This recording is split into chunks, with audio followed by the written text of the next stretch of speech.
Hello, I'm Thomas Lindlof. I'm the author of Hollywood Under Siege, Martin Scorsese, The Religious Right, and the Culture Wars. The Last Temptation of Christ was written by Nikos Kazantzakis, a Greek author. And the point of his book was to try to portray a very human Jesus. Well, the novel itself, probably in almost any day and time, would be controversial because it attempted to portray a Jesus who was both human and divine. And for most Christians, that is probably an abstract concept, but the film tried to do this in a very concrete, palpable way, basically trying to present Jesus in a psychological light, the sorts of temptations he would have, just as the rest of us would have in normal everyday life.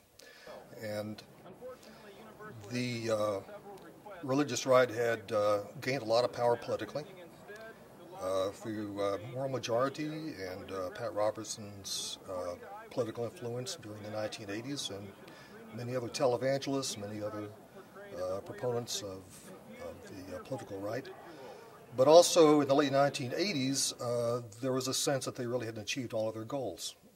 The Reagan second term was just about to end. They really had not made significant progress on some of their goals, such as abortion. There was a lot of attention being focused on immorality in the mass media. And also there were televangelist scandals that broke out in 1987 and 1988. And so there was somewhat of a loss of confidence in the Christian community.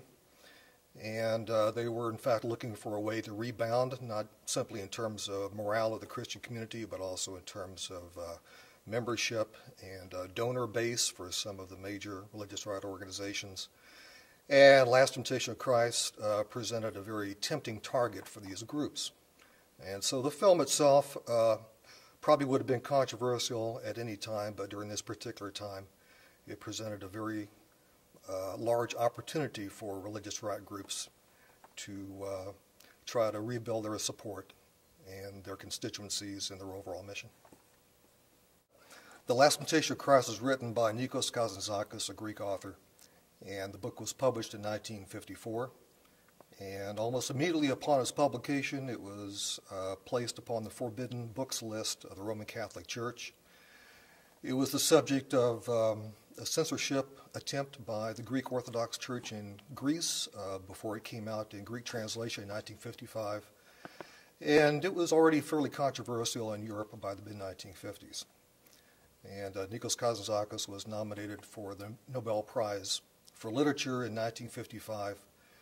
He missed winning that prize by one vote, and some believe that the recent publication, Last Temptation of Christ, played a role in his not winning the Nobel Prize for Literature. Martin Scorsese is a very committed, very strong-willed person, and particularly when he decides that he wants to make a particular film, he will do anything he can to try to make the film. And there are several movies that fall into that category. Gangs of New York and Last Temptation was one of them. And so by 1982, Paramount Pictures had decided to make this film. And 1 year later, after sustaining some a letter-writing campaign on the part of some religious right groups, including Don Wildman's National Federation for Decency, Paramount Pictures decided not to make this film. They put the film into what's called turnaround, which means that until another studio picks up the film, it's not going to be made. And this is an incredible blow to Scorsese because he put not only many years of thinking about the film into this effort, but also 1 full year of pre-production. Well, at the time the controversy really peaked in the summer of 1988, Martin Scorsese was in pre-production on the film, doing the sound mixing, doing the editing. Peter Gabriel was composing and producing the soundtrack for the film in the studio right below Scorsese in the Brill Building in New York City. And they were living in a little bit of a cocoon in terms of trying to finish the film. They were aware of what was going on the outside because they were watching some of the same television programs everybody else was watching and reading some of the same stories. But he was in an incredible rush to try to finish the film, and Universal ended up accelerating the release of the film in order to try to short-circuit some of the worst of the coming demonstrations and attacks on the studio.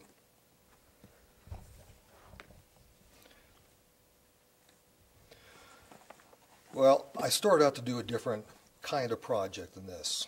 I originally wanted to do more of a rhetorical analysis of the controversy and the voices that were contending about the meaning and the values of this film. At a certain point, I did interview a couple of people that were involved in the protest and the distribution of the film, and it occurred to me, even though I was sitting here in Kentucky and had no personal contacts in the film industry, that it might be possible to actually interview some of the people involved in the production of the film and some of the decision-making at MCA Universal concerning making the film and the marketing and distribution of it and how to handle the crisis as it was developing in 1988. And so I started making some phone calls and found a couple people that were not only willing but a little bit eager to talk about The Last Temptation of Christ. Some of them were very difficult to get. It took about 3.5 years to gain an interview with Martin Scorsese, but that was worth it. And at the time I interviewed Scorsese, Michael Ovitz happened to walk into the office, so that interview followed within about 1 or 2 months. And getting Scorsese's cooperation was very important because that also led to interviews with many of the people that were associated with him on the motion picture. Well, consider this. The Last Temptation of Christ was a film that didn't really have any big stars in it. This was a film, it wasn't Jurassic Park, it wasn't Apollo 13. This was a 2-hour, 46-minute film, a serious 2-hour, 46-minute film about Jesus Christ. And this was a film that was probably designed to be more of an art film, as they say in the industry, a film that would play to a relatively specialized audience. It was really never intended to be a wide-release, mass audience film. I'm a big Martin Scorsese fan, and even though I wasn't religious at the time, I've always had an amateur interest in historical Jesus studies. So when I heard Last Temptation of Christ was coming out in 1988, I really wanted to see the film. But the film wasn't shown in Lexington because of a citywide boycott campaign that was targeted at Lowe's theaters, which controlled all the theaters at the time in Lexington. And the film also didn't show in the neighboring cities of Cincinnati or Louisville, so I was, much to my disappointment, deprived of seeing The Last Temptation of Christ in 1988. So I basically forgot about it for about a year, year and a half, and I eventually saw the movie for rent in a local video store, and I picked it up and I watched it, and I liked it quite a bit. In fact, I was very impressed with almost every aspect of the film. So I started thinking, why did this film create such divisive politics when it came out in 1988? Why was it so controversial? And particularly, why did so many people in Lexington, 20,000 signatures were collected on petitions in Lexington, Kentucky. Why was it so condemned by people that hadn't seen the film? And so I got interested in the source of the controversy, got interested in some of the dynamics in the culture wars. By the early 1990s, this conflict had acquired a name, the culture wars, and had progressed into other areas of the arts and popular culture with the NEA controversies. And so I asked my research assistant to find all the articles about Last Temptation that were published in the New York Times, Chicago Tribune, and the Los Angeles Times. And I spent part of a summer looking at those articles, and I realized that this was really a much larger in scope and much more complex controversy than I had initially thought. And I decided that there is a project to be done here.